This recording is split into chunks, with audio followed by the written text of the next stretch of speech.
Hello મિત્રો, હરે રામ હરે કૃષ્ણ. કેમ છે બધાને? આશા રાખું છું કે બધા મજામાં હશો.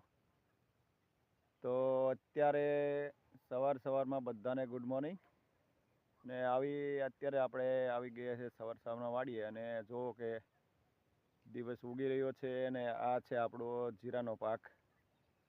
જીરાનો પાક ખૂબ સરસ છે અને ખેતી એટલે તમારા ઉપર કોઈ પણ બોસ નહીં, એને ખેતી કહેવાય. એટલે જ આપણને ખેતી કરવી ગમે છે કે ખેતીમાં તમારા ઉપર કોઈ બોસ ન હોય, તમે જ બોસ અને તમે જ અહીંના સર્વન્ટ.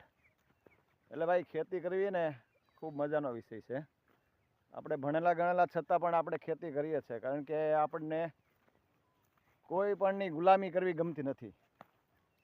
ગુલામીમાં જીવન જીવવું એને કરતાં તો ખેતી કરવી અને રાજા જેવું જીવન જીવવું. ભાઈ જો ભાઈ તમે આપણે આ જીરાનો પાક છે, ખૂબ સરસ છે. તો જે કોઈ ભાઈઓને ખેતી કરવી ગમતી હોય તે કોમેન્ટ કરજો કે મને ભાઈ ખેતી ગમે છે, હું ભણેલો ગણેલો છું અને મને પણ ખેતી ગમે છે. તો આપણો એક આ વિષય છે અને બાપ દાદાનો ધંધો છે, તો એમાં કોઈ શરમ જેવું હોય નહીં. સવારમાં અત્યારે સૂર્ય ઉગી રહ્યો છે જો.